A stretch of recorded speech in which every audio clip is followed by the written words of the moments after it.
ጌታ ኢየሱስ ወደ መሬት የመጣው ለኔ ነው። በመስቀል ላይ የሞተው ለኔ ነው። የተቀበረው ለኔ ነው። በሶስተኛውም ቀን የተነሳው ለኔ ነው። ወደ ሰማይ ያረገው ለኔ ነው። በአብ ቀኝ የተቀመጠው ለኔ ነው። አንድ ቀን በክብር ተመልሶ የሚመጣው ለኔ ነው። እኔ ማለት በወደደኝ በርሱ ከአሸናፊዎች ሁሉ የምበልጥ የእግዚአብሔር ምርጥ ልጁ ነኝ። ሃሌሉያ!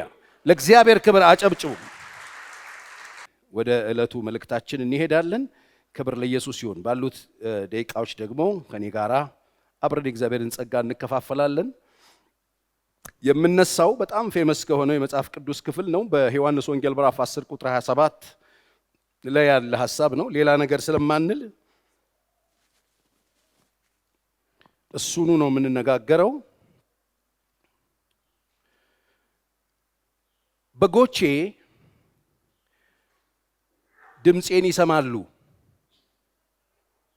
እኔ አውቃቸዋለሁ፣ እነርሱም ይከተሉኛል። በጎቼ ድምፄን ይሰማሉ፣ እኔ አውቃቸዋለሁ፣ ከዛ እነርሱ ደግሞ ይከተሉኛል። እና የእግዚአብሔርን ድምፅ መስማት የሚል ነገር እንወስዳለን። እግዚአብሔርን ግድ ነው መስማት አለብን። እንደ በጎች ክርስቲያን ሆናችሁ የምትቀጥሉ ከሆነ ከአሁን በፊት የኖራችሁት በጣም የውጣ ወረድ ኑሮ፣ የግራ መጋባት ኑሮ፣ ክርስቲያን ነኝ እግዚአብሔርን አውቃለሁ፣ ነገር ግን በጣም የተምታታ ህይወት ነው የምኖረው፣ በጣም እርሶ ቢሞክሩ ህይወት ነው የምኖረው፣ ህይወቴ በሙከራ የተሞላ ነው፣ በፌለሪቲ የተሞላ ነው፣ በስቃይ የተሞላ ነው፣ ከስፍራ ስፍራ በመዞር የተሞላ ነው፣ አንድ ቦታ ረግቼ ቁጭ ብዬ አላውቅም፣ ህይወቴ እረፍት የለውም፣ ሰላም የለውም፣ ነገር ግን ክርስቲያን ነኝ፣ በእግዚአብሔር ቤት ይህን ያህል ጊዜ ኖሬ ያለሁ፣ ተጠምቄ ያለሁ፣ ህይወቴ እንደዚህ ሆኗል ለምትሉ ሰዎች በጣም ፍቱህ መድኃኒት ነው። ምን ማድረግ? መስማት። እግዚአብሔርን ከመስማት የሚበልጥ ምንም ነገር የለም። ዛሬ በትዳራችሁ ሰላም ያጣችሁ ሰዎች፣ በቤተሰባችሁ ሰላም የሌላችሁ ሰዎች፣ በኑሯችሁ ውስጥ ሰላም የሌላችሁ ሰዎች፣ አሁን በጣም የምትታወቁና የምትጨነቁ ሰዎች፣ ያላችሁበት የታወከ የህይወት እንቅስቃሴ ያላችሁበት የህይወት ረብሻ መልስ የሌለው መስሏችሁ ግራ የገባችሁ፣ ራሴን ላጥፋ እንዴ፣ ሀገር ልቀቅ እንዴ የምትሉ በጣም የምትጨነቁ፣ መቼም እዚህ ቤት የመጣ ሰው አንድ ከትዳር ውስጥ ወጥቶ ነው የመጣው፣ ትዳር ያለው ነው፣ 2 ልጅ ነው፣ 3 ምንም የሌለው ሊሆን ይችላል። ከዛ ደግሞ ወይ ሰራተኛ ነው፣ ወይ ቅጥረኛ ነው፣ ወይ ቀጣሪ ነው። የመጣው ከሆነ ብሔር ነው፣ የመጣው ከሆነ ክልል ነው፣ የመጣው ከሆነ ሰፈር ነው፣ የመጣው ከሆነ አካባቢ ነው። ከዛ እዚህ አገልግሎት ጨርሶ ሲሄድ የሚሄደው ወደዛው ነው፣ ወይ ወደ ብቸኝነቱ ነው፣ ወይ ወደ ቤተሰቡ ነው፣ ወይ የሚኖርበት ማህበረሰብ ጋር ነው፣ ወይ የሚኖርበት ክልል ነው፣ የሚኖርበት ቦታ ነው የሚሄደው። ስለዚህ ሰው ሁሉ የሚኖርበት የሆነ ቦታ አለው። ቤተሰብ ከሆነ ቤተሰባችሁ ከታወከ፣ ለታወከ ቤተሰብ፣ ለተረበሸ ቤተሰብ፣ ጭንቀት ውስጥ ላለ ቤተሰብ፣ ለሚፍገመገም ቤተሰብ፣ ግራ ለተጋባ ቤተሰብ እግዚአብሔርን ከመስማት የሚበልጥ ነገር የለም። በጣም የታወካችሁ የተጨነቃችሁ ግራ የገባችሁ ቤተሰቦች ካላችሁ ለናንተ መድኃኒቱ እግዚአብሔርን መስማት ነው። በቤተሰባችሁ ዙሪያ ያለ ረብሻ ካለ፣ ቤታችሁን ማስተዳደር አቅቷችሁ በባልና ሚስት መካከል የታወከ ነገር ካለ፣ የተጨነቃችሁበት ጉዳይ ካለ ለናንተ መፍትሄው እናትን መስማት፣ አባትን መስማት፣ ጓደኛን መስማት፣ የሚስትን ድምጽ የአባልን ድምጽ መስማት አይደለም። የሚጠቅማችሁ እግዚአብሔርን መስማት ነው። በቤተሰባችሁ ጉዳይ እግዚአብሔር ቃል ስላለው፣ ንግግር ስላለው፣ አንዳንድ ነገሮች ላይ እግዚአብሔር እንዲህ ይልሻል ላትባሉ ትችላላችሁ። እግዚአብሔር መርህ አድርጎ ያስቀመጣቸው ጽፎ የሰጣችሁን ነገር ብዙ ላይ ነግራችሁ ይችላል። ከፍታችሁ ማንበብ ብቻ ነው ከእናንተ የሚጠበቀው። በተለይ በቤተሰብ ዙሪያ እዛ ላይ በጣም አጠንጥኜ በጣም በተደጋጋሚ አድምቼ ስሰራ አንዳንድ ሰዎች እስኪያቀለሸልሻቸው ድረስ አወራ። ምክንያቴ ምንም አይደለም፣ ሁላችንም የወጣ ነው ከዛ ውስጥ ስለሆነ። ስለዚህ በቤተሰብ ዙሪያ እግዚአብሔርን ከመስማት የሚሻል ምን አለ? የታወከ የተረበሸ ቤተሰብ አላችሁ። በታወከውና በተረበሸው ቤተሰባችሁ ውስጥ እግዚአብሔርን ስሙት። ምን እንስማ ፓስተር ቸሪ? እግዚአብሔርን ስትሰሙት፣ እግዚአብሔርን ስትሰሙት፣ የቤት ባለቤት እግዚአብሔር ነው። እግዚአብሔርን ስትሰሙት፣ ባልና ሚስት አሸናፊ የሌላቸው ተጫዋቾች ናቸው። እግዚአብሔርን ስትሰሙት በባልና ሚስት መካከል አሸናፊና ተሸናፊ የሚባል ነገር የለውም። አሸናፊው እግዚአብሔር ነው። እኔ አብዛኞቹ የቤተሰብ ጭቅጭቆችና ችግሮች እኔ ጋር መጥተው ሳያቸው በተንተና አድርጌ ስመለከታቸው ችግራቸው አንድና አንድ ነው። እነዚህ የታወቁ ቤተሰቦች ውስጥ ወንድና ሴት ነው የሚፋለሙት። ትንሽዬ ለእግዚአብሔር የሚሆን ቦታ የላቸውም። ከዚህ የተነሳ ሁከቱ፣ ችግሩ፣ መከራው እየጨመረ ይመጣል። እግዚአብሔርን ስሙት፣ ለእግዚአብሔር ቦታ ስጡት። እግዚአብሔርን ስሙት። እናንተ ተጫዋችም ዳኛም ልትሆኑ ስለማትችሉ በቤተሰባችሁ ጉዳይ እግዚአብሔርን ስሙት። እግዚአብሔር ንግግር አለው። እግዚአብሔር ቤትን ካልሰራ ሰራተኛ በከንቱ ይደክማል ተብሎ ተጽፏል። እናንተ አትድከሙ፣ አትሰቃዩ። ቦታ ለቀቁለትና ለእግዚአብሔር ጊዜ ስጡት። በቤተሰባዊ ግዴታዎቻችን ላይ በኃላፊነቶቻችን ጉዳይ ጭቅጭቆች አሉ። ይሄን አድርግ አታድርግ የሚባል ጭቅጭቆች አሉ። ሮላችሁን ተወጡ። ሮል የሚለውን አንብቡት ሂዱና ኤፌሶን 5ን ሂዱና አንብቡ። ምን እናድርግ? ባሎች ሚስቶቻችሁን ውደዷቸው ኢየሱስ እንደወደዳቸው። ሚስቶች ምን እናድርግ? ክርስቶስ ቤተክርስቲያን ለክርስቶስ ሮላችሁን አንሱት፣ ስሙት እግዚአብሔርን። ቅድም ቃልዬ ሲናገር ነበር። ቃል ነው እግዚአብሔር ያለው። ቃል ይሰጣችኋል እግዚአብሔር። የግድ ስምሽ ተጠርቶ የገዛሽው ሂዩማኒር በቀደም ነው 180 ሺህ ብር ነው እና መባል የለብሽም።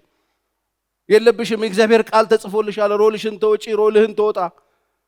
ብድግ አድርግና እግዚአብሔር የጠየቀህን ነገር አድርገው፣ ሰላም ታገኛለህ።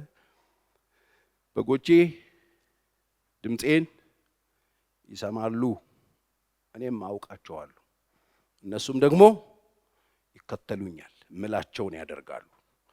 በጎች ከሆናችሁ ጌታን አታስከትሉት፣ ትከተሉታላችሁ እንጂ። በጎች ከሆናችሁ ጌታን አታስከትሉትም። ቸርች መታችሁ የምትፈልጉትን ለማስደረግ አትቀመጡም፣ የሚፈልገውን ለማድረግ ትቀመጣላችሁ እንጂ። በማህበረሰባችን ጉዳይ ምን እናድርግ? ማህበረሰቡ እንደዚህ ሆኗል፣ እንደዚህ ሆኗል። እግዚአብሔርን መስማት ነው። በሀገር ጉዳይ ምን ተፈጥሯል? ችግር አለው። እግዚአብሔርን መስማት ነው። መፍትሄው እግዚአብሔርን መስማት ነው። ማህበረሰቡ ታውቋል፣ ችግር አለ፣ ውጣ ውረድ አለ፣ ግፍ አለ፣ እርስ በርስ የሆነ ነገር አለ። መድኃኒቱ ምንድነው? አንዱ ማህበረሰብ ከአንዱ ማህበረሰብ አፏክቶ አንዱ ማህበረሰብ አሸናፊ አንዱን ተሸናፊ ማድረግ አይጠቅመንም።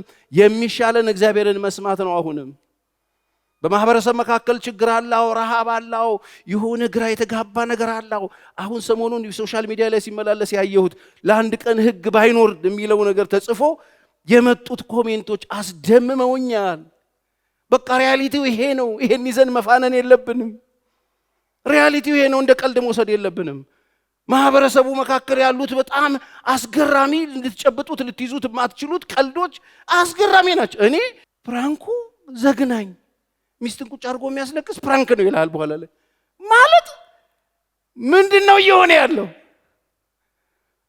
ምንድነው እየሆነ ያለው? ማህበረሰቡ ምንድነው እየሆነ ያለው? ቤተክርስቲያን ምንድነው ምን አደረገው? አሁን በዚህ ጉዳይ ምን እናድርግሽ? በጋራ አንድ ላይ ሆኖ ሰው ውሸት እውነት አልሆነ ያወራል። በማህበረሰባችን ውስጥ፣ በሀገር ውስጥ፣ በቤተ ክርስቲያን፣ በግል በቤታችን የምናየው ነገር አለ። ምንድነው የሚሻለን? ነው እግዚአብሔርን መስማት። ለችግሩ እግዚአብሔርን መስማት። በሁለተኛ ነገሥት ምዕራፍ 6 ላይ ታስታውሳላችሁ። በጣም አሁን ኢትዮጵያ ካለችበት ነገር ጋር በጣም ሄደልኝ ሳነበው መጽሐፉ። በሰማሪያ በሚገርም ሁኔታ ከተማይቱ የጦርነት ስጋት ውስጥ ነበረች። ከሶሪያ ጋር የሆነ ጦርነት ጉምጉምታ አለ።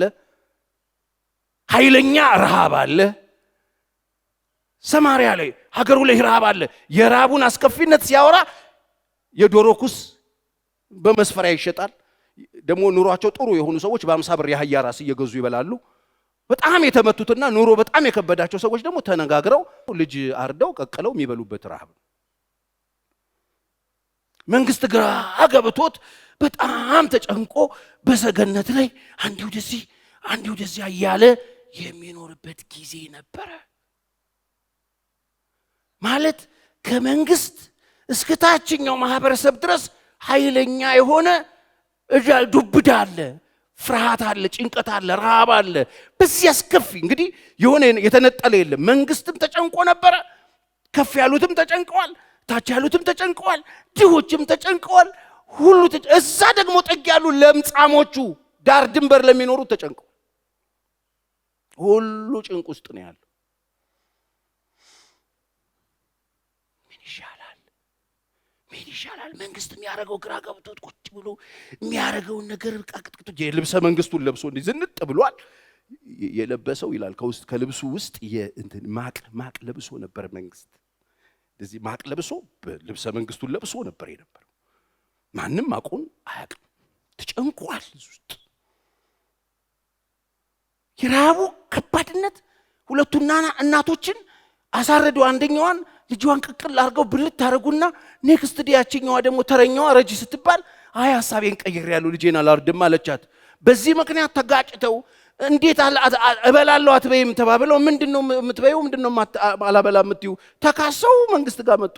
ከዛ መንግስት ጋር ምንድነው ጉዱ ሲሰማቸው ትናንትና ወዲያ ልጅሽን እንብላ አለችኝ፣ ከዛ ተስማምተን ነበረ፣ የኔን ከበላች በኋላ የሷን አላስበላ አለች ምናምን ትላለች ስትዩ ምን ልጃችሁን ቀቅላችሁ በላችሁ። አዎ አገሩን የሚያስተዳድረው መንግስት ይሄን ሲሰማ ልብሱን ቀደደው ይላል። ይሄ ፌክ ኑሮ ቀደደው በቃ ቅድድ አደረገው። ከዛ በስተ ውስጥ የለበሰው ማቅ ታየ ይላል። ውስጡ የነበረው ደብቆት የነበረው ነገር ታየ። ከዛ ምን አለ? እኔ አይደለሁም አለ።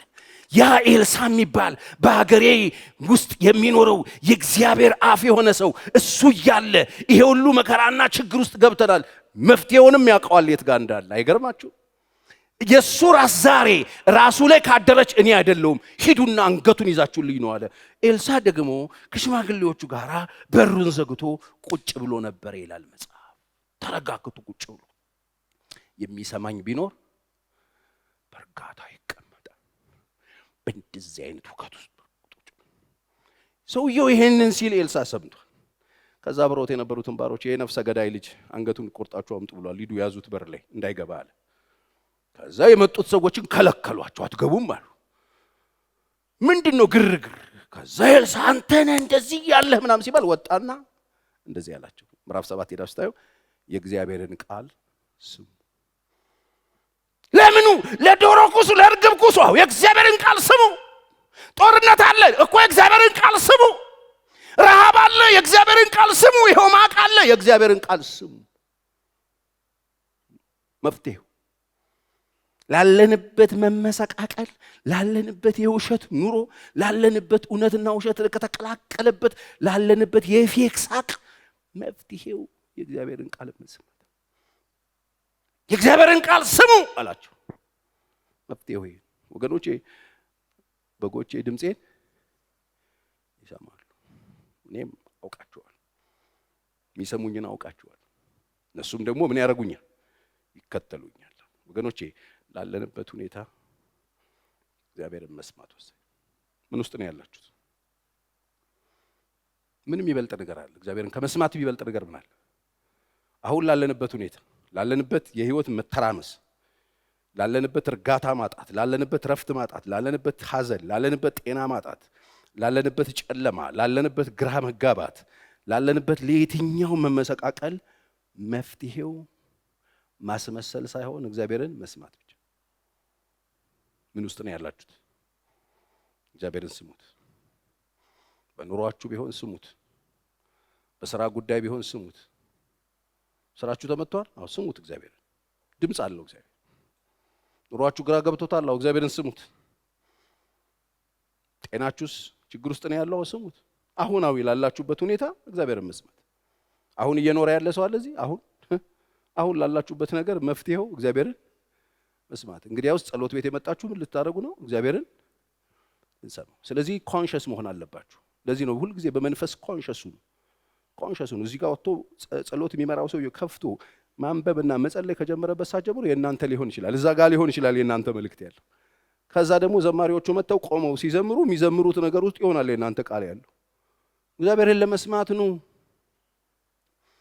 እኛ ድሮ ቤተክርስቲያን ስንመጣ በፕሮግራም መሪው እግዚአብሔር ይናገራል። ከዛ ደግሞ ኳየሮች መጥተው ሲቆሙ ይዘውት የመጡትን ሲዘምሩ እኔ እያለቀስኩ ማአት ሺህ ጊዜ እግዚአብሔር ተናግሮኛል በዘማሪዎቹ በኩል። አሁናዊ ላለውበት ሁኔታ እየጻፍኩ እግዚአብሔር በዝማሬ ውስጥ አልፎ ተናግሮኛል። ቃል መዝሙር ማለት ወደ ስብከት መሄጃ መንደርደሪያ ድልድይ ብቻ አይደለም፣ መናገሪያ ነው። እግዚአብሔር እየተናገረ ነበረ። ቅድም እየተናገረ ነበር እግዚአብሔር ሁሉ ጊዜ ያለኝ እኔን ያወራኝ ነበር እግዚአብሔር። የሁሉ ጊዜ ነው እግዚአብሔር ወገኖች። የአንድ ዓመት አይደለም፣ የአንድ ወር አይደለም፣ የሁሉ ጊዜ ነው፣ የሁሌ ነው። ሁሌ ነው የምናመልከው፣ ሁሌ ነው የሚያስብልን፣ ሁሌ ነው የሚረዳን፣ ሁሌ ነው የሚያግዘን።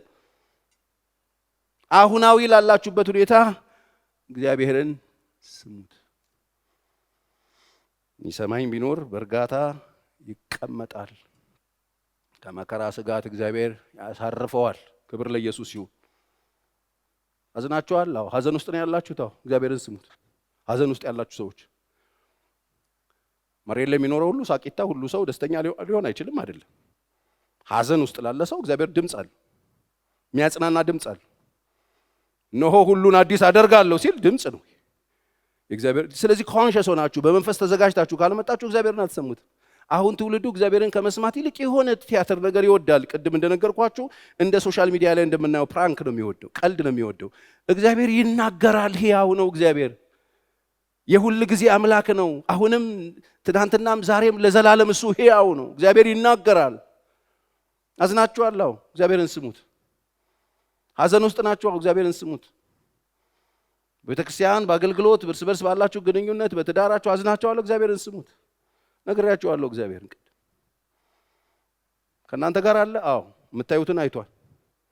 ሐዘናችሁ የሚበረታው ብቻችሁን የሆናችሁ ስለሚመስላችሁ፣ ብቻችሁን ጉዳዩን ያያችሁት ስለሚመስላችሁ ያዝናል እሱ ከእናንተ ጋር።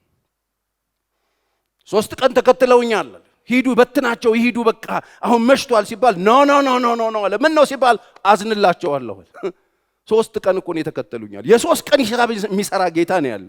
አዝንላቸዋለሁ፣ አስቀምጧቸው፣ የሚበሉት ነገር ይሰጣል። አዝናለሁ ነው ያለ ጌታ። ስንቶቻችሁ እንደሚያዝን ታውቃላችሁ? ያዝን። ስንቶቻችሁ እንደሚያለቅስ ታውቃላችሁ? ጌታ ካዘኑ ጋር እንደሚያዝን ስንቶች ታውቃላችሁ? እንደሚያስነሳው እያወቀ አልዓዛርን እንባውን የሚያፈስ ጌታ ነው ያለ።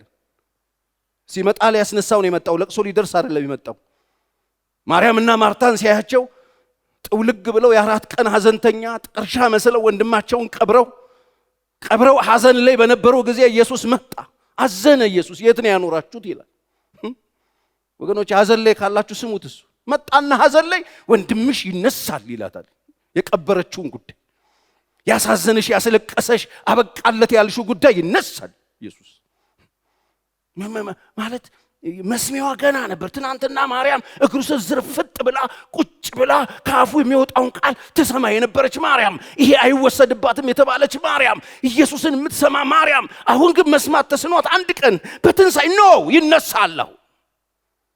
ሐዘንተኛን ማጽናናት የሚችል ጌታ ነው። ሐዘን ላይ ያላችሁ ኢየሱስ ያዝናል። ሐዘን ውስጥ ላሉ ሰዎች ይመጣና ቃል አለ፣ ያጽናናል። ቢያሳዝንም እንኳን ይላል እንደ ምሕረቱ ብዛት ምንም የለም ይላል። ሐዘን ላይ ያላችሁ ሰዎች ኢየሱስን ትሰሙታላችሁ? ስሙት። ሐዘን ላይ እሱ ይሰማል።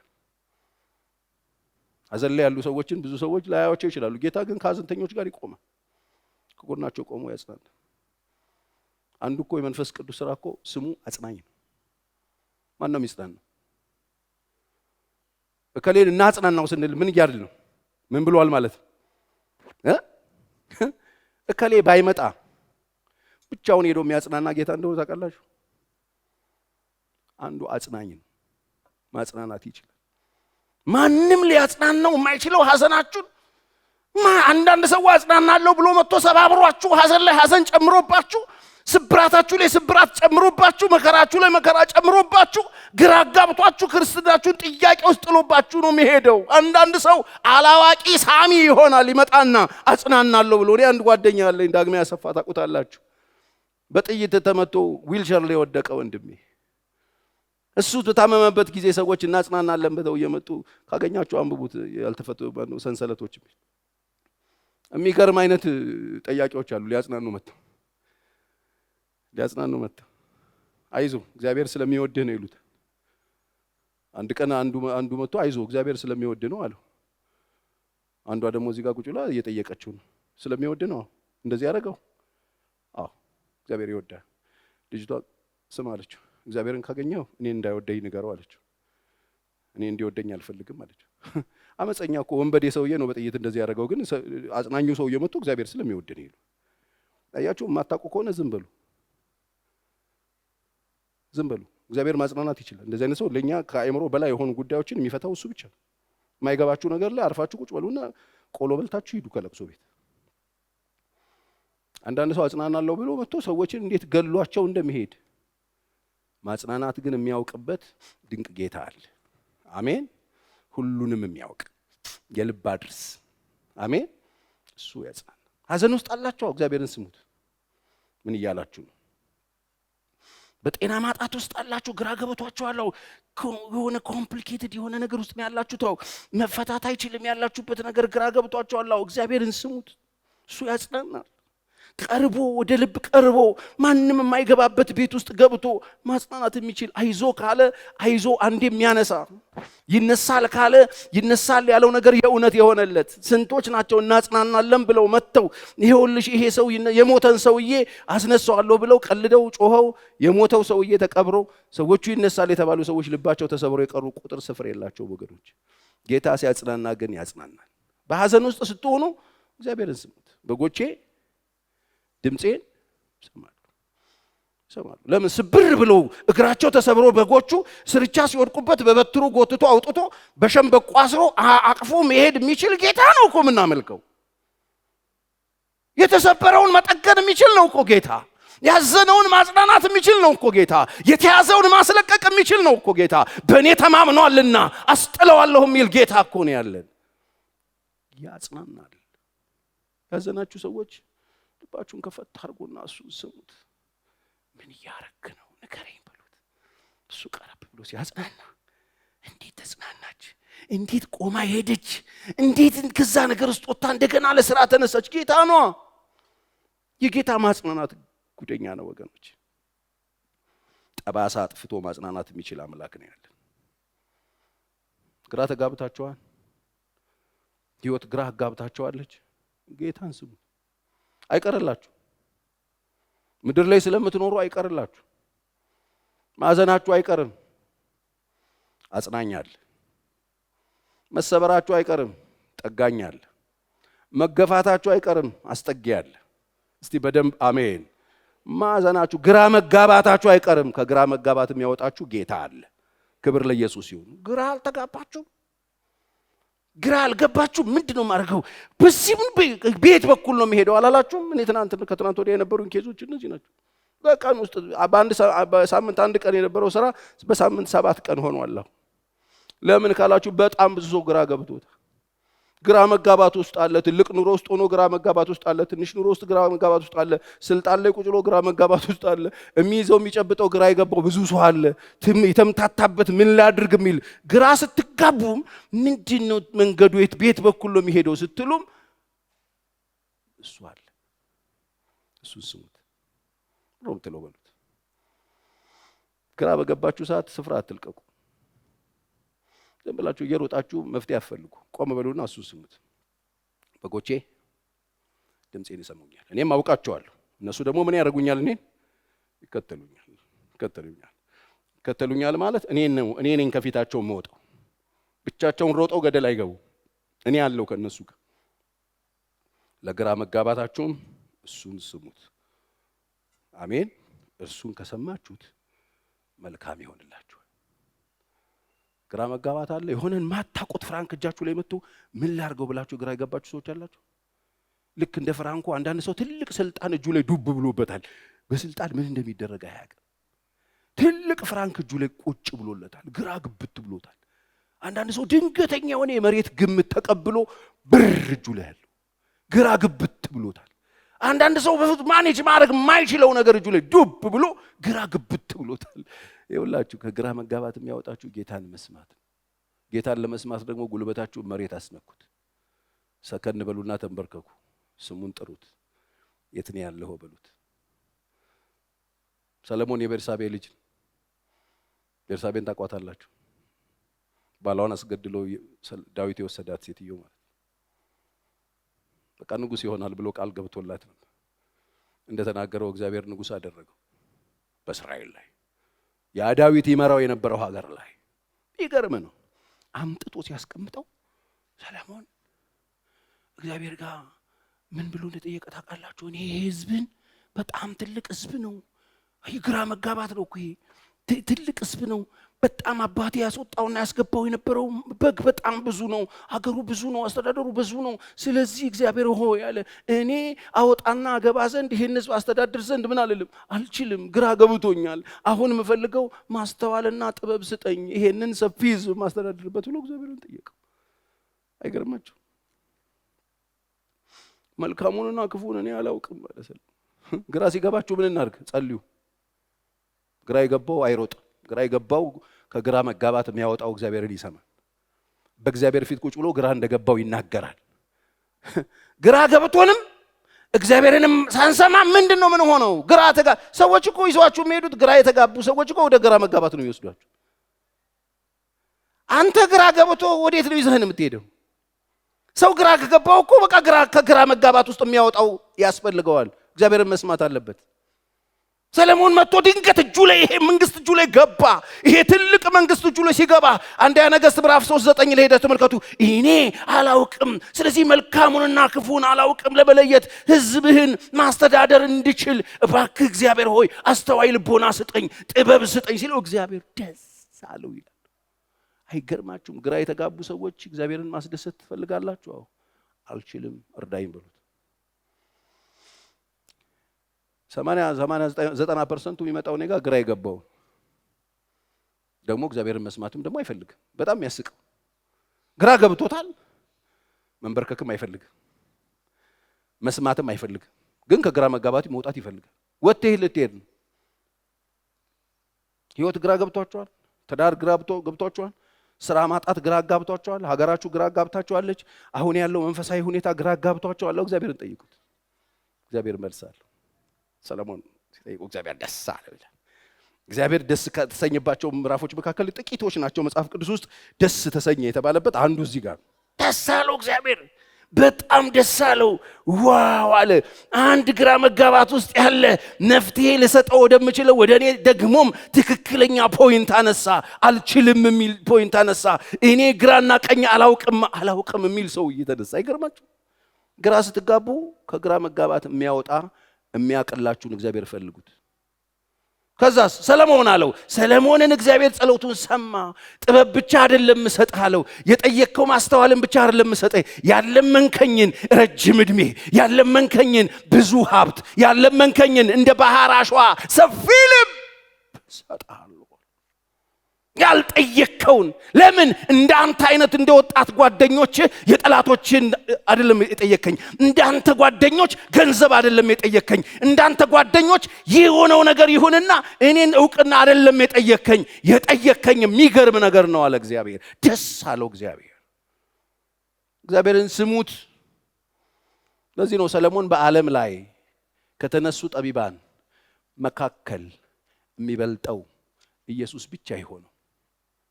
ከሰለሞን የሚበልጠው ኢየሱስ ብቻ፣ ሁሉንም የሚበልጥ ጥበበኛ ሆኖ ያለፈው እግዚአብሔር ሰጠው። ከግራ መጋባት እንዴት እንደሚያስተዳድር አስቡ። ሰለሞን ይሄንን ጥያቄ ጠይቆ ከግራ መጋባት እንዴት ነው የምወጣው ብሎ በእግዚአብሔር ፊት ለምኖ እግዚአብሔር ያን ጥበብ ባይሰጠው ንግስናው ላይ የመጣበትን ኬዝ እንዴት ነበር የሚፈታው? ታስታውሳላችኋል? እንዴት ይፈታው ነበር? እዛው ስትሄዱ እኮ በጣም የሚገርም ነገር እኮ ደረሰበት። ንጉሥ ሆኖ ሰለሞን ቁጭ ብሎ ሀገሩ የሚያስተዳድረው መንግስት ላይ ልክ ቅድም ማቅ እንደቀደደው ሰውዬ ልጆቻቸውን የበሉ ሳይሆን ሁለት ጋለሞታዎች አንድ ቤት ውስጥ የሚኖሩ ደባሎች ሁለቱም እኩል አካባቢ ሰዓት ወልደው አንደኛዋ ተኝታበት ሕፃኑ አራሱ ላይ ገደለችው ይላል መጽሐፍ። ተኝታበት ልጁ ሞት። ተኝታበት ሰክራ ይሆን አይታወቅም። ተኝታበት ሞተ ልጁ። ከዛ ሌሊት ልታጠባው ስትነሳ ልጁ ሞቷል። ቀስ ብላ የሞተውን ልጅ አነሳችና ደባሏ ጋር ሄደችና ስታይ እሷ ደግሞ ለጥ ብላ ተኝታለች። ቀስ ብላ ከብብቷ ልጇን ወሰደችባትና የሞተውን ልጅ ወሰደችና ጉየዋ አስተኝታ መታ ጥቅልል ብላ ተኛች። ከዛ እቺ ነቃች። ሲነጋ እሷም ተነስታ ልታጠባ ስትፈልግ ሞቷል ልጁ። ከዛ በጣም አዝና በብርሃን ስታየው ይሄማ የኔ ልጅ አይደለም አለች። የሞተው የኔ አይደለም አለች። ስታይ ይሄ ነው የኔ ልጅ አለች። ዘርበይ አለች። ተመልከቱ ይሄ እንዴት ነው የሚፈታው? በቃ ተካሰሱ። ልጄ ጎረቤት ሰማ። ተዛ ተያዘ። ጉዳዩ ሲሪየስ ሆነ። ጉዳዩ ሰለሞን ጋር መጣ። አንድ የሞተ አንድ ሕያው ልጅ ይዘው መጡ። ሁለቱም ያለቅሱ ሰዎች። ሁለቱም ነው በሚዘሩት። እቺ በመሰረቋ እቺ በመሞቱ በለቅሷ የሷ ያልሆነን ነገር ልትወስድ የምትፈልግ ሴት፣ በለቅሷ የሞተውን ልጅ ሕያው አድርጋ መመለስ የምትፈልግ ሴት፣ ሁለቱም ያለቅሱ፣ ሁለት ሕፃናት የያዙ፣ አንድ ሬሳ አንድ ሕያው ልጅ ይዘው መጡበት።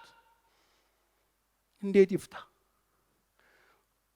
አያችሁ፣ ቀደም ብላችሁ ከእግዚአብሔር ጋር ጊዜ መውሰዳችሁ ነገ ለሚመጣ ፈተና፣ ነገ ለሚገጥማችሁ ችግር መድኃኒት ታገኛላችሁ። እግዚአብሔርን ስሙት። በጎቼ ድምጼን ይሰማሉ። ነገ ምን እንደሚከሰት አናውቅም። ነገ የሚመጣብንን ነገር እንዴት ነው የምንፈታው? እግዚአብሔርን ሰምተን። ሰለሞን ዙፋኑ ላይ ቁጭ ብሎ በአትኩሮት ጉዳዩን ተመለከተ። ሁለቱም ነው የሚያለቅሱት። ሁለቱም እንባ አላቸው። ሁለቱም ልጅ ነው የሚፈልጉት። ስለዚህ እንዴት አድርጎ ይፍታ? ይሄን ጥበብ ማሰጠው እግዚአብሔር። አንድ ዘዴ መጣለት። ችግር የለም በቃ ቁሙ እናንተ። የታለ የሞተው? እዚህ ጋር አልኩት። በህይወት ያለው የታለ? አምጡት። ሰይፍ አምጡልኛል። ሁለቱም ምን ልታረገው አሉ። ችግር የለም አካፍላችኋለሁ አላቸው። በቃ ለሁለት ሰነጥቅና ትካፈላላችሁ ሲላቸው እናቲቱ ምን አለች? በቃ ትውሰደው፣ እሷ ትውሰደው። ያቺኛው ሲሰንጠቅ ይሰንጠቅ ትላለች። ኦኬ አሁን ማን እናት እንደሆነ አወቀ። በሉ የልጁ እናት እሷ ናት፣ ስጧታል። ታወቀ። ይሄ ጥበብ ነው። ይሄን ጥበብ የሰጠው እግዚአብሔር። በጎቼ ድምጼን እግዚአብሔርን መስማት ይሁንልን። እግዚአብሔርን ካልሰማ አሁን ይሄን እንዴት አድርገህ ነው የምትፈታው? ሁለት የሚያለቅሱ አንድ አይነት፣ እኔ እኮ ስለገጠመኝ ነው። አንድ አይነት ክስ፣ አንድ አይነት ለቅሶ። ማን ነው ትክክል? እሷም እሱ እያለ ወንዱ፣ ሁለቱም ያለቅሳሉ። ማን ነው? እግዚአብሔር ግራ ነው የሚያቀው። አለበዛ ፍርደ ገምድል ነው የምትሆነው። እግዚአብሔርን ስትሰማው ይሄኛው ነው ሌባው ይላል እግዚአብሔር። ይሄኛው እንደዚህ እያለቀሰው እየተሰቀሰቀው እሱ ነው ሌባ። አቤት እግዚአብሔር! ካልሰማችሁት እንዴት ይሁን? አለበለዛ ትገመድላላችሁ። እግዚአብሔርን መስማት ይሁንልን። አሜን። ስለዚህ ምንድን ነው ፓስተር ቸሬ የምትነግረን? ዛሬ እሁድ ነው፣ ሰንበት ነው፣ መጥታችኋል። አዎ እግዚአብሔር እንደዚህ ይላችኋል፣ እኔን ስሙኝ። ለትዳራችሁ እኔን ስሙኝ። ለታወከው ቤታችሁ እኔን ስሙኝ። ግራ ለተጋባችሁበት እኔን ስሙኝ። በሮል ጉዳይ ተጋጭታችኋል፣ እኔን ስሙኝ። እኔ የምላችሁን አድርጉ። ለእኔ ትንሽ ቦታ ስጡኝ፣ እኔ ልግባበት፣ እኔ እናገራለሁ እያለ ነው እግዚአብሔር ያለው። ካልሰማንስ? ካልሰማችሁ ግራ መጋባታችሁ ሲደመር ግራ መጋባት ይሆናል በጣም ትልቅ ግራ መጋባት። ህይወታችሁ ከመመሰቃቀል ወደ መመሰቃቀል ነው የሚሄደው። መፍትሄው እግዚአብሔርን መስማት ብቻ። አሜን። እግዚአብሔር ይናገራል። አዎ እንዴት ነው የሚናገረው? በብዙ መንገድ ይናገራል። የሚናገርባቸውን ጥቂት ፖይንቶች የተወሰነ ነገር ነግራቸዋለሁ። በተለይ መጽሐፍ ቅዱስ ታስታውሳላችሁ። ኤልያስ ከዛች ኤልዛቤት ከዛተችበት በኋላ በጣም አዝኖ በሄደ ጊዜ ምናምን ከዛ ተነስ ወደ ኮሬብ ተራራ ውጣ አለው። ኮሬብ ሄደ፣ ጸለየ። እግዚአብሔር ጠፍቶበት ነበር። እግዚአብሔር ሲጠፋባችሁ የሆኑ ሰዎች ነው የምትሰሙት። ያ እግዚአብሔርን የሚሰማ ኤልያስ እግዚአብሔርን ሰምቶ ሰማይ ቆልፎ ኮሬት ፈፋ ሂድ ሲለው ኮሬት ፈፋ እየሄደ የሚቀመጥ እግዚአብሔር የሚመግብ ቆራ አዘጋጅቻለሁ ሲለው በምንኛ ነው የተነጋገሩት? ይሰማ ነበረ። እግዚአብሔርን ያዳምጥ ነበረ። ሂድ ወደ ሰራብታ የምትመግብህን ሴት አዘጋጅቻለሁ ሲለው ይሰማ ነበረ። ያ የሚሰማ ያ ኤልያስ የሆነ ጊዜ እግዚአብሔር ጋር ተጠፋፉ። ከዛ የቄሶን ወንዝ ወስዶ እነዛና የባል ነቢያቶች ካሳረደ በኋላ ኤልዛቤት ዛተችበት ይላል። የዛን ጊዜ በቃ ሰብስበኝ እኔ ምን አረጋለሁ አለ። ከእግዚአብሔር ይልቅ የሆነች ሹል ሴትዮ ሰማና ሞቱን ተመኘ። በኋላ እግዚአብሔር በተኛበት መጣና እንጎቻ ሰጠው። መልአኩ ብላ አለው፣ ጠጣ አለው። ተነስና ወደምትሄድበት መንገድ ሩቅ ነው አለ። አሁንም በልቶ ሲተኛ አሁንም አበላና ተነሳ። ተነስቶ ሄደ ኮሬብ። ታስታውሳላችሁ? ጸለየ። ሲጸልይ መጽሐፍ ቅዱስ በሚገርም ሁኔታ ሲናገረው ታያላችሁ። ኃይለኛ ነጎድጓድ ይላል አይደል መጽሐፍ? በኃይለኛ ነጎድጓድ ከዛ በነጎድጓድ ውስጥ እግዚአብሔር አልነበረም ይላል። ነጎድጓድ መጣ፣ እዛ ውስጥ የለም። ኃይለኛ እሳት ሆነ ይላል፣ እግዚአብሔር የለም። ከዛስ ጥቂት ዝምታ ሆነ ይላል። ከዛ እግዚአብሔር በዝምታ ተናገረው ይላል። አይገርምም? እግዚአብሔር ይናገራል። እስቲ አሜን በሉ። እግዚአብሔር ይናገራል፣ በዝምታ ይናገራል። እግዚአብሔርን ለመስማት ስትፈልጉ የሆነ ነብይ እጅሽን ጎትቶ ከጉባኤ አውጥቶ እያነቃነቀ የሆነ ነገር ፊትሽ ላይ የነፋብሽ ብቻ አይደለም ወገኖቼ፣ ተጠንቀቁ። እግዚአብሔር በዝምታ ውስጥ ይናገራል፣ ጸጥ ብለሽ ቁጭ ባልሽበት እግዚአብሔር ኩልል ያለ ድምፁን በልብሽ ያፈሳል። ልትወስኝ ያለው ጤነኛ ያልሆነውን ውሳኔ በውካታ በጩኸት በኳኳታ ውስጥ ምናምን ልታደርግ ያለውን ነገር እግዚአብሔር ያስቆምና በጸጥታ በዝምታ ውስጥ መጥቶ ስክን ያለ ቃሉን ስክን ያለ እውነቱን እግዚአብሔር መናገር ይችላል። ኤልያስም በዝምታ ውስጥ መጣ፣ እግዚአብሔር ተናገረው ይላል። ክብር ለኢየሱስ ይሁን። እግዚአብሔር ይናገረን። እስቲ በደንብ አሜን በሉ። እግዚአብሔር እንዴት ይናገራል? የሚናገረውን ቶሎ ቶሎ ብዬ ልንገራችሁ። አንደኛ እግዚአብሔር በፍጥረቱ በኩል ይናገራል። ክርስቲያኖች ናቸው አይደል? አዎ። እግዚአብሔርን የመስማት ጥማት አላችሁ? አዎ። መስማት ትፈልጋላችሁ? አዎ። ስለዚህ መጀመሪያ መጽሐፍ ቅዱሳችሁን ክፈቱና አንብቡት። እኔ ሮብ እያስተማርኩ ነው፣ ባለፈውም ተናግሬያለሁ። እግዚአብሔርን የምንፈራበት አንዱና ዋናው ምክንያት የሁሉ ባለቤት ስለሆነ፣ ሰማይና ምድርን የፈጠረ እሱ ስለሆነ። ሰማይና ምድርን መፍጠር ብቻ አይደለም፣ ሁሉም ባለቤቱ እሱ ነው። የሁሉም ባለቤት፣ የሁሉም ገዢ። ከዋክብትን በስማቸው ነው የሚጠራው። በጣም ትልቅ። ስለዚህ በከዋክብት ይናገራል፣ በሰማይ ይናገራል፣ በተፈጥሮ ይናገራል። ለዚህ ነው ሐዋርያ ጳውሎስ በሮሜ ላይ ሲናገር እንደሱ ነው የነገረው። ሮሜ 1:20 ላይ እንደዚህ ይላል፣ ዓለም ከተፈጠረ ጀምሮ የማይታየው የእግዚአብሔር ባህሪ አይታይም። እግዚአብሔርናል አይቶት የሚያውቅ የለም፣ ጨብጦት የሚያውቅ የለም። የማይታየው የእግዚአብሔር ባህሪ ይኸውም የዘላለም ኃይሉና መለኮቱን ከፍጥረት በግልጽ ይታያል። እግዚአብሔር ከፍጥረቱ በግልጽ በፍጥረቱ ውስጥ እግዚአብሔርን ማየት ትችላላችሁ። አይናችሁን እግዚአብሔር ይክፈተው። እስቲ አሜን በሉ። እግዚአብሔር በሰማይ ይናገራል፣ በምድር ይናገራል፣ በፍጥረቱ ይናገራል። ባለቤት ነው። አለ የለም አትጫወቱ። በፀሐይ ይናገራል፣ በሰማይ ይናገራል፣ በፍጥረቱ ይናገራል። በሰው እግዚአብሔር ከሰማችሁት ጆሮአችሁን እግዚአብሔር ይክፈተው። በፍጥረቱ እግዚአብሔር አምላክ ራሱን ማንነቱ ይታያል። ስለዚህ ሰዎች ማመካኛ የላቸውም ይላል። እግዚአብሔር አልነገረኝም ለእኔ አላወራልኝም እንዳይሉ እግዚአብሔር በፍጥረቱ እየተናገረ፣ ሰባኪ የሌለበት ቦታ ላይ እግዚአብሔር በፍጥረቱ ይናገራል። በአዋፍ ይናገራል፣ በከዋክብት ይናገራል፣ በፈጠረው ራሱ በሚያፈሰው ፏፏቴ ይናገራል፣ በምድር ይናገራል። ልይ ካላችሁ ልስማ ካላችሁ እግዚአብሔር ያወራል። ማንነቱን መኖሩን መምከር ይችልበታል። እግዚአብሔር ኮለል ያለ ውሃ እየፈሰሰ እግዚአብሔር ይናገራል። ይሄ በሚታየው በማይታየው እግዚአብሔር በአዋፉ ይናገራል። እግዚአብሔር ጆሮ ካላችሁ ስሙ። ጳውሎስ ይህን ያለው ማመካኛ የለንም አለ። እኔ ነቢይ አልተላከልኝም እንዳትሉ፣ እግዚአብሔር በፍጥረቱ መናገር የሚችል አምላክ ነው። እግዚአብሔር በቃሉ ይናገራል። እግዚአብሔር ይናገራል። መልእክት ማስተላለፍ ይችላል። እግዚአብሔር ቃሉን ሰጥቶ ለልጆቹ በቃሉ በኩል እግዚአብሔር መልእክት ሰጥቶ ተናግሮ ሰዎችን ማቆም ይችላል። መጽሐፍ ሕግ ለእግሬ መብራት ለመንገዴ ምንድን ነው? ብርሃን ነው ይላል። የእግዚአብሔር ቃል የእግዚአብሔር በቃሉ በኩል ይናገር። እዚህ ጋር ተነግሮ ቤታችሁ ጸልያችሁ አንብባችሁ እግዚአብሔር በቃሉ ስንቶች እግዚአብሔር በቃሉ ተናግሯችሁ ያውቃል? እኔ ብዙ ጊዜ የሚናገረኝ በእግዚአብሔር በቃሉ ነው። የእግዚአብሔር ቃል አሁናዊ የሆነ መልስ እግዚአብሔር ይዞ ይመጣል። ይሄ በጣም ረጅም ዘመናት ያስቆጠረው የመጽሐፍ ቅዱስ ቃል አሁን ላለንበት ሁኔታ አሁን ባለንበት ሁኔታ ቃሉ ሕያው ሆኖ ብርሃን ሆኖ መጥቶ ሲመራኝ ብዙ ጊዜ አይቼዋለሁ። በቃሉ ይናገራል እግዚአብሔር። ስለዚህ ከእግዚአብሔር ቃል ጋር ግንኙነታችሁን ጠበቅ አድርጉ። የጣላችሁ ሰዎች አንሱት። የእግዚአብሔር በቃሉ መናገር የሚችል አምላክ ነው። በጎቼ ድምፄን ይሰማሉ። በምን ይናገራል? በፍጥረት ይናገራል። በቃሉ እግዚአብሔር ይናገራል። ክብር ለኢየሱስ ይሁን። ኤፌሶን 1:13 እናንተ ደግሞ የእውነትን ቃል ይህም የደህንነታችሁን ወንጌል በሰማችሁ ጊዜ ወደ ክርስቶስ ተጨምራችኋል። በመንፈሱ እግዚአብሔር ይናገራችኋል። በእርሱ በመሆን ተስፋ ሆኖ በተሰጠው በመንፈስ ቅዱስ ማህተም ታትማችኋል። እግዚአብሔር በመንፈስ ቅዱስ አማካኝነት ይናገራችኋል። መንፈስ ቅዱስ አለ። እስቲ በሉት፣ ጮክ በሉና መንፈስ ቅዱስ በሉ። እስቲ ድገሙና በሉት። እስቲ አሁንም በሉት። እስቲ የት ነው የሚኖረው? እስቲ በእኔ ውስጥ በሉ።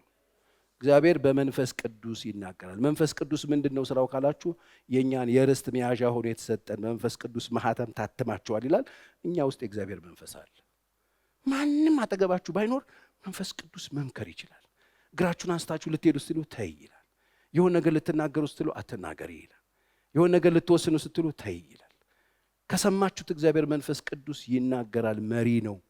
ለዚህ ነው ሮሜ መጽሐፍ 8:14 በእግዚአብሔር መንፈስ የሚመሩ እነዚህ በእግዚአብሔር መንፈስ የሚመሩ እነዚህ የእግዚአብሔር ልጆች ናቸው። 9:11 የእግዚአብሔር ልጆች ናቸው። በመንፈሱ አማካኝነት እግዚአብሔር ይናገራል፣ ያወራል፣ ድምፅ አለው። ምናመልከው አምላክ ድምጽ አለው። ድምጹ በብዙ መንገድ ወደ ህይወታችን ይመጣል። በሌሎች ሰዎች ተናግሯቸው አያውቅም? ተናግሯቸው አያውቅም? እኔ በቀደም ስፖርት ቤት ለሆነ ልጅ እየመከርኩት ስጨርስ ይሄኛው ስለኔ እኮ ነው ያወራው አለ። ክርስቲያን አይደለም እና በጣም ትልቅ ትምህርት ነው የተማርኩት አለ። በጣም ነው ያስደነገጥከኝ አለ። እግዚአብሔር ይናገራል። እርስ በርስ በወንድማማቾች በሰዎች እግዚአብሔር ይናገራል። እኔ ድሮ በታክሲ ስጠቀም ታክሲ ውስጥ ቁጭ ብዬ እያወራው እዚህ ጋር ላለው ሰው እያወራው እዚህ ጋር ከኋላ ነክቶኝ ሰው እያለቀሰ ያውንም ታወራው በሙሉ እግዚአብሔር ስለኔ ነው፣ ስልክ ይኖራል ይሉኛል። ባንኬ የሚባል ታውቃላችሁ? ለዚህኛው ስትሄዱ እዚህኛው እግዚአብሔር በሰዎች ይናገራል። እርስ በርሳችን አንዳችንን በአንዳችን ይናገራል። እኔ እዚህ ቤት በጣም በብዙ ሰው እግዚአብሔር ተናግሮኝ ያውቃል። ንግግሩን ድምጹን ሰምቼ ያውቃል። ምን ሰማው ለቀልድ አይደለም፣ ለመታዘዝ፣ ለመኖር፣ ለመቆም፣ ቀጣይ ለመሄድ እግዚአብሔር እንዲጠቀምብን። አሜን። ስለዚህ እግዚአብሔር በምን ይናገራል? እግዚአብሔር የሚናገረው በወንድሞቻችሁ ይናገራችኋል። የግድ የሰራዊት ጌታ እግዚአብሔር ማለት አይጠበቅብን። አንዳንድ ጊዜ በምክር ቃል እግዚአብሔር ይናገራል። ለአንዱ በተነገረው ቃል አንዱ ይሰማል። እኔ አሁን ባለፈው ያወራሁት ምንድነው? ስማ አልኩት፣ አንተ ሰውዬ ስርዓት ብትይዝ ጥሩ ነው። ይሄ በጣም ውርጋጥነትን አቁም። እንደዚህ ነው ያወራሁት በዚህ ቋንቋ። አቁም። እነዚህ ልጆችን በኋላ አባት እንዳታሳጣቸው። ዛሬ ይሄ ወደ ውስጥ የምትከተው ነገር በሙሉ የሆነ ቦታ ላይ ይጥልሃል። የመጀመሪያ ልጅ 12 ዓመቱ ነው። አንተ ታመህ ወድቅና በሽተኛ ሆነ ጉበት አብጦ ቤት ውስጥ ነገር ሁሉ አከትሞልህ የዛን ጊዜ ልጅህን የመድኃኒት ማዘዣ ይዞ ፋርማሲ በር ላይ ቆሞ ሲንጠራራ ማሰብ ቻል እያልኩ ለዚህ ሳውራ ይሄኛው ያለቅስ ለኔ ነው። ይሄ ንግግር ነው። የሰራዊት ጌታ እግዚአብሔር አላልኩኝም፣ መልእክት ነው። በጣም የምታጨሱ ሰዎች ከሳምባችሁ ጋር ቀልድ ይጀምራችኋል። ሳምባችሁን መጫወቻ ታደርጋላችሁ ነው። መቼም ቤተክርስቲያን ውስጥ ይሄን አይደለም፣ አታጨሱም እናንተ። እግዚአብሔር ይባርካችሁ። እናንተ አትቅሙም። የሚቅም ሰው ከአንጀቱ ጋር ጨዋታ ነው። የሚቅም ሰው አለ በነገራችን ላይ እና ቀልድ ነው። እግዚአብሔር ይናገራል። የሚመጣውን ነገር አስቀድሞ እግዚአብሔር ይናገራል። አብዝቶ ከሰዎች ጋር ከሴቶች ጋር የሚገናኝ ሰው ባላዘር በሽታ ሄፓታይተስ ቢ እንደገናም ኤችአይቪም አለ፣ በለጉድ ነው ያለው የማይታወቅ በሽታ። ከዛ በኋላ ሴሰኝነት ስፒሪት ፖሰስድ ልትሆን ትችላለህ ብዬ ሳወራ መልእክት ነው። ከሰማ ህይወትን የምትታደግበት መልእክት ነው። የግድ የሆነ ደመና ውስጥ መልአክ ነጭ ክንፍ ይዞ አልልህም። እግዚአብሔር ወንድሞችን በወንድሞች እርስ በርሳችን አንዳችን በአንዳችን ይናገራል። እግዚአብሔር ይናገራል፣ በህልም ይናገራል። እግዚአብሔር ህልሞቻችሁን የምትንቁ ሰዎች እግዚአብሔር አስቀድሞ ለባሪያዎቹ ሳይናገር ምንም ስለማይሆን በህልም ይናገራል። እስቲ ህልም አይቶ የሚያውቅ ለምን እንደጠየቁ ታውቃላችሁ? ህልም አይቼ አላውቅም የሚል ሰው ስላገኘው ማለት ነው። እስቲ ህልም አታውቁም? እስቲ ከፍ አድርጉት። አዎ ህልም ምንድነው? በቴሌቪዥን ማታ ማታ ከምሽቱ 3 ሰዓት የሚታይ ነው። ህልም ሄዳችሁ ተከራይታችሁ ነው፣ በሲዲ ነው የሚመጣው። ህልምን የሚሰጥ በህልም እግዚአብሔር ይናገራል። በነገራችን ላይ ህልም ማለት በደንብ ስሙኝ፣ ህልም ማለት ጤነኛ ሰዎች፣ ይሄ ዝም ብሎም ያልሙ ሰዎች፣ በአንድ ሌሊት 8 የሚያዩ ሰዎች አሉ። እናንተ ወይ ጸሎት ወይ ጸበል ነው የሚያስፈልጋችሁ። ቅዠታም ሰዎች አሉ። ይሄንንም ፍታው፣ ይሄንንም ዘጠኝ ያንቺን 9 እብደት እኔ አልፈታም። አንዳንድ ሰው በቃ የመጨረሻ የሚገርም ሰው አለ። እንደዚህ የሚባል የለም። እሱ ወይም ጮሆ የሚወጣ ነገር ሊኖር ይችላል። የምሬ ነው ማውራላችሁ። እንዴ አተኙም እንዴ? ከጫፍ እስከ ጫፍ 9 ተከታታይ ኤፒሶድ እንዴ ፊልም ነው እሱ። ህልም መልእክት ነው። ህልም ማለት በሰማያዊ ስፍራ ወይ ሰማያዊ ስፒሪቹዋል ዓለም ላይ ሊሆን ያለ ህልም ማለት እየተቀመመ ያለ መጥፎ ከሆነ ጸልየን የምናስቀረው፣ መጥፎ ከሆነ ጥሩ ከሆነ ደግሞ ጸልየን የምናስፈጽመው ማለት ነው። መጥፎ ህልም አይታችሁ መጣላችኋለሁ በህልሜ ኖ፣ እግዚአብሔር እኮ ቀድሞ ኢሜል ተደረገላችሁ እኮ። ጠላታችሁ እንዲህ አይነት ጉድጓድ ቆፍሮባችኋል ከተባላችሁ በርከክ በሉና ተዋቱ አርጉት። መረጃ ደረሳችሁ ማለት ነው። በዚህ በኩል ጦርነት አለ ብሎ ታስታውሳላችሁ። ኤልሳ ሲናገር እንትኑ በዛ በኩል ይቀየስ ነበር። መልእክት ነው እኮ። የሆነ ነገር አለ ስትባሉ ክፉ ነገር ቶሎ ብላችሁ ከሰማችሁ በኋላ እርምጃ ማውሰድ ነው። እዛ ላይ መጸለይ ነው። የሚያጾም ከሆነ ጾማችሁ በእግዚአብሔር ፊት ዲሳይድ እንድታረጉ ነው እንጂ ክርፈፍ ብላችሁ አይቼው ነበር እያላችሁ የምትገቡበት አይደለም። እግዚአብሔር በህልም ይናገራል። ዮሴፍ በ17 ዓመቱ ነገ በህይወቱ የሚሆነውን ነገረው። በህልም ነገረው፣ አወራለት በህልም ያየውን ህልም ነገራቸው። ወንድሞቹ የመጣበትን ታውቃላችሁ። ህልሙ ተፈጸመ አልተፈጸመ? በብዙ ፋይት ውስጥ ቢሆን እግዚአብሔር የተቆረጠ ነገር ስለሆነ መልካም ስለሆነ ተፈጸመ። እሱ ህይወቱን ጥርት አድርጎ ያዘ። የተባለው ነገር ሆነ። በህልም እግዚአብሔር ይናገራችሁ። ህልሞኞች እግዚአብሔር የነገራችሁ ነገር ምን አለ? ችክ አትበሉ። በአካል በሰዎች ተነግሯችሁ ብዙ አልገባ ያላችሁ ነገር ከራሱ ሊሆን ይችላል እና ምን ስትሉ ህልም የሆነ ሰውዬ ቁጭ ብሎ ከቤት እንትን አድርጎ ሀካ አድርጎ ገብቶ የሚያሳየው አይደለም። እግዚአብሔር በህልም ሲያወራላችሁ ነቃ በሉ፣ ወይ ደግሞ በትክክለኛ ቦታው ውሰዱና አስፈቱት። በዚህ ጉዳይ ያላቸው ህልም መፍታት የሚችሉ መንፈሳዊ ሰዎች ስላሉ። ለዚህ ነው እኮ ግራ የተጋባውን ንጉሥ ህልም ይፈታ በሰማይ አለ አለ። ዳኒ ሲፈታት እዚህ ይላችኋል። ይሄ ነው በቃ የሚሆነው፣ ይሄ ነው የሚመጣው ዘመን ላይ ይሄ ነው የሚሆነው። ህልመኛው ዮሴፍ ህልም መፍታት ይችላል። ህልም ምን አይነት ነገር ይዞ እንደሚመጣ ያውቃል። እግዚአብሔር በህልም ይናገራል። በጎቼ ድምፄን ይሰሙ። በቃል ነገርኳችሁ። በፍጥረት ይናገራል፣ በቃሉ በኩል ይናገራል፣ በመንፈስ ቅዱስ አማካኝነት ይናገራል፣ እርስ በርሳችን አንዳችን በአንዳችን ይናገራል። በህልማችን እግዚአብሔር ያወራልናል። ህልም አይታችኋል? ህልም አላችሁ?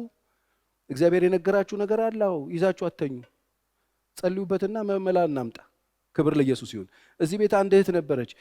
ሀገር ላይ የሚሆኑትን ነገሮች ነው የምታያቸው ህልሞች። በጣም ነው የሚደንቁኝ እና በጣም ይዘገንኑ ህልሞች ይዛ ስትመጣ ከዛ ህልሞቹን ተቀብዬ ስነግራት የሚመጣው ዘመን ላይ እንደዚህ ነገር በመንግስት ይደረጋል፣ ይሄ ነው እንጸልያለን ብለን ስንጸልይ የተባባልነው ነገር 4 ወር 5 ወር ይቆይና ከተፍ ሲል ከዛ ፌል ሲያደርግ በጣም እየተገረምን ህልሞቹን እየያዝን እንጸልይባቸው ነበር። አንዳንድ ጉዳይ የቤተክርስቲያኖች ናቸው፣ የቤተክርስቲያን ህልሞች ናቸው፣ የሀገር ህልሞች ናቸው፣ የትውልድ ህልሞች ናቸው። እግዚአብሔር የሚመጣውን ዘመን ለልጆቹ ይናገራል። እግዚአብሔር በህልም ይናገራል፣ በራእይ ይናገራል።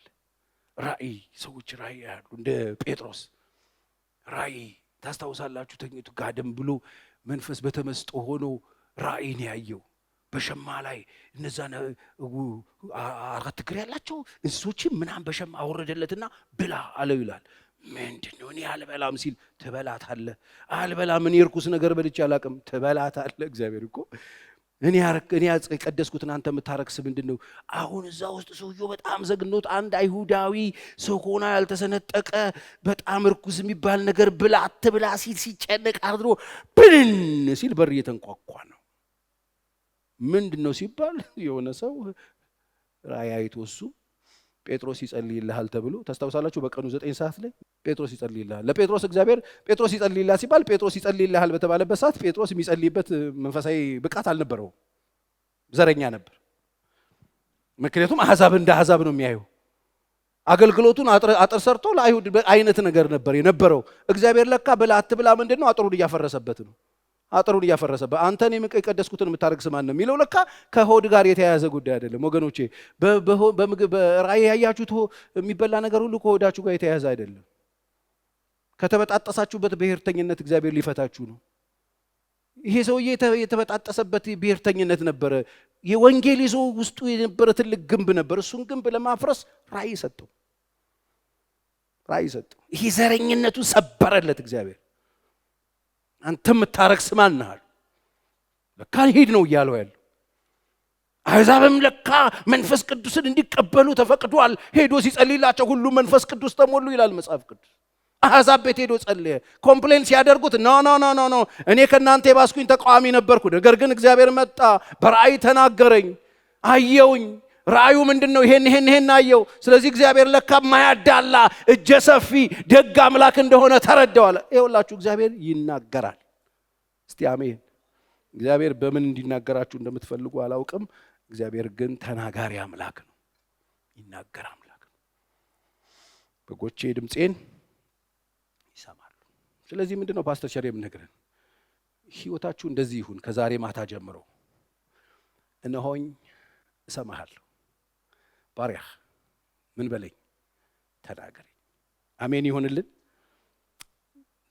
አለው። እሰማሃለሁ፣ ምን በለኝ፣ ተናገረኝ።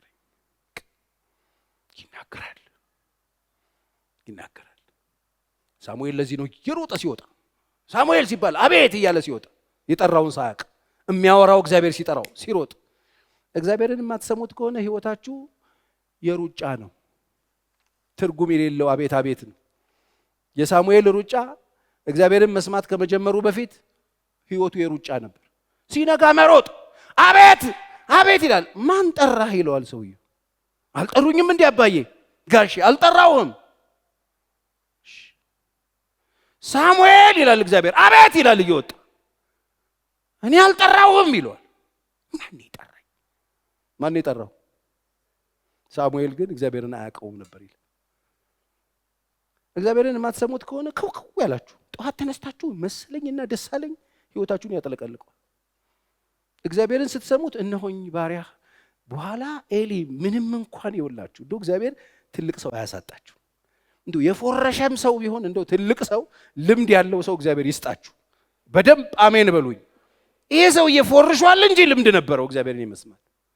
የፎረሸ ልምድ ያለው ሰው ነው ኤሊ። በኋላ እግዚአብሔር እንደጠራው አወቀ ይላል፣ አስተዋለ ይላል። ምክንያቱም ልጁ ይንከወከዋል።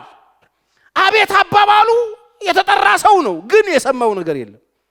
ስማ አለው ግባና ልክ ያውኑ አይነት ድምፅ ስትሰማ እነሆኝ ባሪያ ይሰማሃል ተናገር በላለው።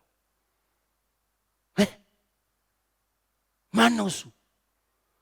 በል ዝም ብለህ የጠራህን ታገኘዋለህ። የሶስተኛ ጊዜ ነው ገባ። አሁንም እዛው መቅደስ ውስጥ ሳሙኤል ሲለው አሁን መሮጥ የለም። እነሆኝ ባሪያ ይሰማሃል ተናገር። በቃ እግዚአብሔር አሁን አገኘ ሰው። ትንሽ አይል፣ ሴት አይል፣ ወንድ አይል፣ እግዚአብሔር አምላክ የሚሰማው ካገኘ የራሱን የልብ ሐሳብ ዝርግፍ ነው የሚያደርገው። ለዚህ ትንሽ ልጅ እግዚአብሔር የልቡን አይደለም የነገረው፣ ራሱ እግዚአብሔር የልቡን ነገረው። እግዚአብሔር ልብ ውስጥ ያለውን ነገር ሁሉ ትንሹ ልጅ ላይ ገለበጠው። እሰማሃለሁ አለዋ። እግዚአብሔር ማንንም አይንቅም። አይ ይሄ ሰውዬ ትልቅ ነው ልምድ አለው ምናምን አይልም። ከሰማችሁት ይናገራችኋል። ትንሽ ነሽ አይልም። ነውኝ በዩ ምን ላድርግ በዩ ዘረከፈለት። ጆሮን ጨው የሚያደርግ ነገር በእስራኤል ላይ ያደርጋሉ አሉ። አዎ ኤሊና ቤተሰቦቹ ንቀውኛል። ልጆቹ ምናምንቴዎች ናቸው፣ አሳዝነውኛል። ከቤቱ ክህነትን እነቅላለሁ፣ በጥሳለሁ፣ ቆርጣለሁ። በጣም ሚስጥር እግዚአብሔር ዝርግፍ አረገለት። ቀጣዩ የሴሎ መቅደስን ዕጣ ፋንታ እግዚአብሔር በትንሹ ሳሙኤል ውስጥ ግልብጥ አደረገው። አሁን ይሄ ሁሉ ነገር ሲወርድበት ያ ሩጫ ቀረ፣ ሰከነ። አያችሁ፣ እግዚአብሔርን መስማት ስትጀምሩ የስክነት ህይወት ትጀምራላችሁ። ይሄ የምትወራጩትን ነገር የምታቆሙት ያኔ ነው። በርደን ነው፣ ሸክም ነው፣ የእግዚአብሔር የልብ ትርታ ነው፣ የእግዚአብሔር ስራ ነው። ቀጣይ የእግዚአብሔር አደራረግ ነው። እናንተ ጋር የመጣው ማስተር ፕላን ነው፣ ብሉፕሪንት ነው። ዋው! እግዚአብሔር የሰጣችሁ ነገር ትልቅ ነው የሚሆነው። ያኔ አካሄዳችሁ ስርዓት ያለው ነው የሚሆነው። ከመረነት ራሱ ለመውጣት መስማት። ይሰማኝ ቢኖር በእርጋታ ቀመጠ። ከመከራ ስጋት ደግሞ ምን ያደርጋል? ያርፋል። ስሙት። ከመስማት የሚበልጥ ምንም ነገር የለም። በህይወታችሁ ዘመን ሁሉ በቤተሰባችሁ እግዚአብሔርን ስሙት። በማህበረሰባችሁ እግዚአብሔርን ስሙት። በሀገር ጉዳይ እግዚአብሔርን ስሙት። በቤተ ክርስቲያን እግዚአብሔርን ስሙት። በቀጣይ ጣፈንታችን እግዚአብሔርን ስሙት። በንግዳችሁ፣ በስራችሁ፣ ባዘናችሁበት፣ በተጎዳችሁበት፣ በህመማችሁ እግዚአብሔርን ስሙት። አንዳንዶቻችሁን እግዚአብሔር እያስመለጣችሁ አልገባችሁ። ለዚህ ነው መዝሙረ ዳዊት ላይ ሄዳችሁ ተመለከቱ። በጣም ይገርመኛል። ምን ይላል? እግዚአብሔር ለኃጢያን ጉድጓድ እስኪቆፈር ድረስ ከክፎች ዘመን ይወገድ ዘንድ አቤቱ አንተ የገሰጽከው ሕግህን ደግሞ ያስተማርከው ሰው ምስጉን ነው ይላል። አይገርማችሁም? ተገስጿል። ከጓደኞቹ በታች ነው። ፍሬንዶቹ ቀድመውት ሄደዋል። በጣም ብዙ ነገር ሆኗል። ተበልጫለሁ ብሎ ነው የሚያስበው። ነገር ግን እግዚአብሔርን ስትሰማው ምን ይላል? ምስጉን ነህ ይለዋል። እንዴት ሲለው ከጉድጓድ ነው ያስመለጥኩ ጓደኞቼ ሄደው ከሚገቡበት ጉድጓድ አስመልጫለሁ። አንዳንዶቻችሁ ከስራችሁ ነው የመሰላችሁ፣ አንዳንዶቻችሁ ተበላሽቶባችሁ ነው የመሰለች። ነው እግዚአብሔር እያስመለጣችሁ ያሰባችሁት ነገር ሆኖ ተሳክቶ ቢሆን የላችሁም ነበረ። ነገር ግን እግዚአብሔር እዛ ጋር ቷ አርጎ አስቆማችሁ አምጥቶ ቁጭ አርጎ በአስተርቻሪ ይሄውልህ እያለ እያወራልህ ነው። እግዚአብሔርን መስማት ይሁንልን። በጎቼ ድምፄን ይሰማሉ። እንጸልያለን።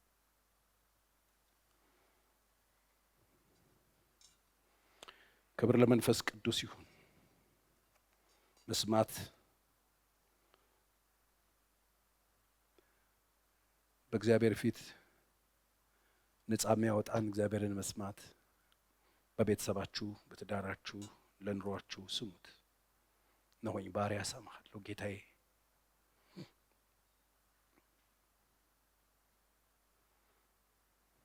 ይኸው ልቤ፣ ይኸው ጆሮዬ ክፍት ነው ጌታ ሆይ ተናገረኝ።